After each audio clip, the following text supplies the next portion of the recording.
relativise et coûte que coûte.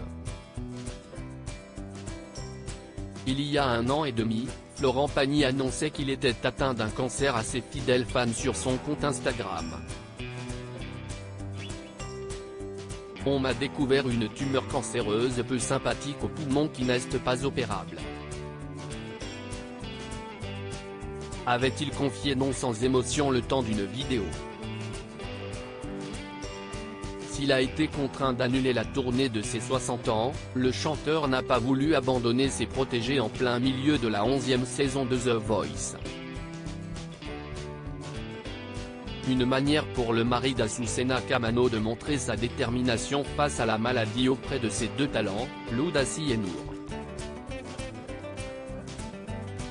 Cette dernière, grande gagnante de l'édition 2022, a d'ailleurs été étonnée par l'éternel enthousiasme de son coach jonglant entre les répétitions et sa chimiothérapie.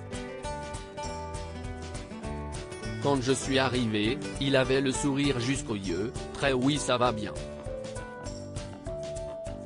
A confié la jeune chanteuse dans le documentaire Florent Pagny le combattant, diffusé ce mardi 6 juin sur W9.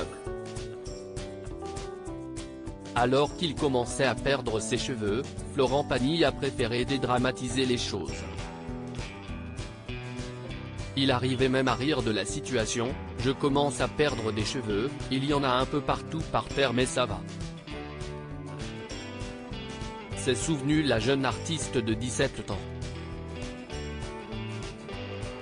Cependant, Nour ne pensait pas finir l'aventure auprès de son coach. Il était fatigué par moments, je peux comprendre, mais il était tellement présent et avait tellement d'énergie.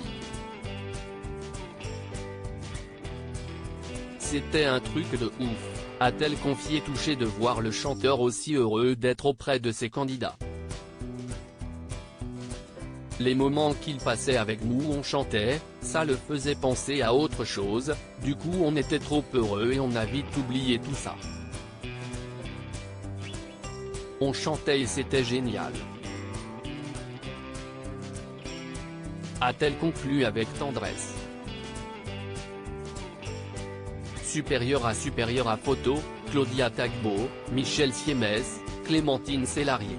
Ils ont brisé le tabou sur le cancer. Florent Pagny assume son nouveau look. Les effets de la chimiothérapie se sont très vite lus sur le visage de Florent Pagny.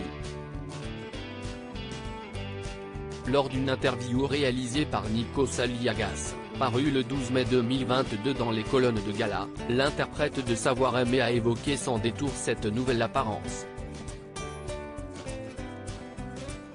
J'assume ma tête même si je mettrais peut-être des lunettes à cause de la chute de mes cils qui me donne vraiment un air malade, mais le reste, je gère, assurait-il.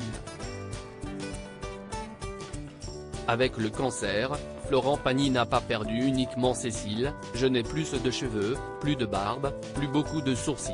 Que veux-tu, j'ai toujours travaillé tous les looks, là, j'arrive à l'extrême. Si est-il le plus épuré, plaisantait-il. Le 7 mai dernier, alors qu'il apparaissait pour la première fois le crâne rasé sur le plateau de The Voice, l'ami de Pascal Obispo a préféré jouer franc jeu en évoquant sa nouvelle apparence. C'est chimios, ça fait perdre un peu les cheveux, mais ça va, ça ne nous empêche pas de rester en forme et d'avoir quand même une bonne gueule, a-t-il déclaré face à Nico Saliagas. Mais comme à chaque épreuve, Florent Pagny a décidé de rester combatif et optimiste. Crédit photo, Christophe Clovis.